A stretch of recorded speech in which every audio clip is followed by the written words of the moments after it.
Outside, a rare occurrence, there was a powdering of snow on the field strips, which the wind was lifting and throwing about like white grass seed.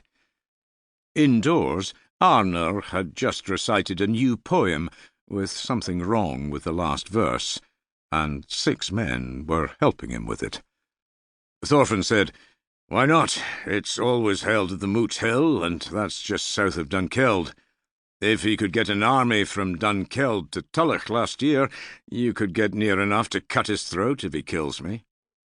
2 years ago, Thorkel said, "my guess is that, wherever it's held, they'll plan it for Easter." "You mean March," said Thorfinn amiably. "I mean March," Thorkel assented. He could hear the sharpness of his voice. "Well, leaving aside the problems of March for the moment, let us consider," Thorfinn said. "There can't be anyone living now who remembers the last time they proclaimed a king. In fact, did Malcolm not just pick up a set of properly annotated gospel books and run?" "I know what happens at a king-making," offered one of the younger Salmundersons. "I've a cousin in Derry that told me once. They slaughter a mare," 3 people groaned, "and bring her to the new king, and the new king pretends that it's a mistress." Everyone groaned. "And then they boil the mare, and he has a bath in the broth, and then eats it.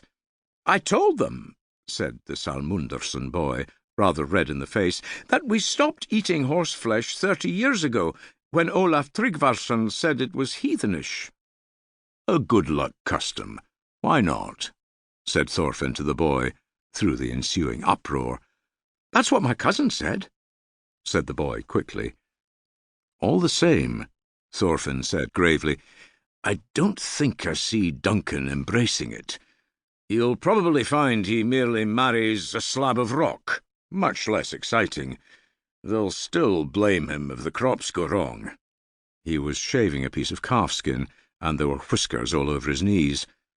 The boy said, "Why don't you go and be made king? You're a grandson of King Malcolm as well."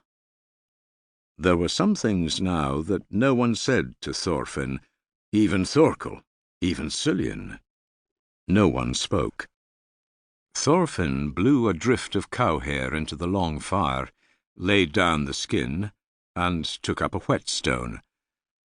"And what a very good idea nephew Rognvald would think that was," he said.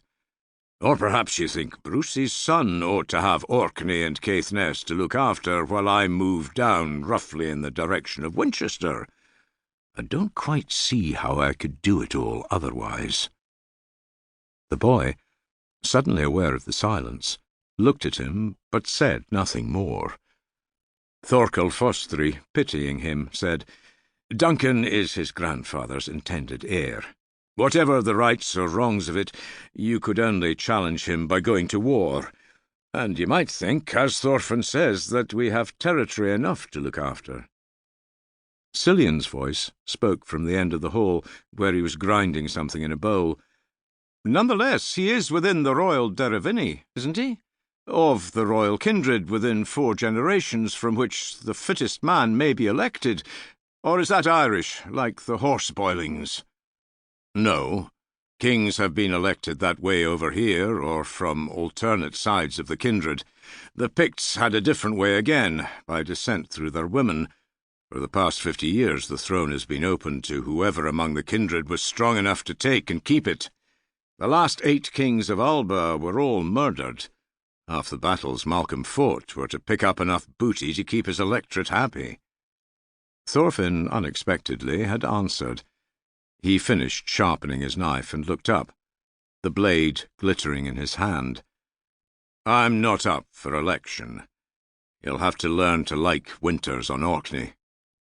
"All the same," Skeggy said, "I wonder if all the men who supported King Malcolm will find quite so much to admire in King Duncan. A war might not even be necessary." Thorfinn stood up. A further shower of cow hair fell into the fire, and sizzling stank for a second time. He held up the pared skin. "Do you see that? It will shortly be vellum." He pointed to where Cillian was crouched. "Do you see that?"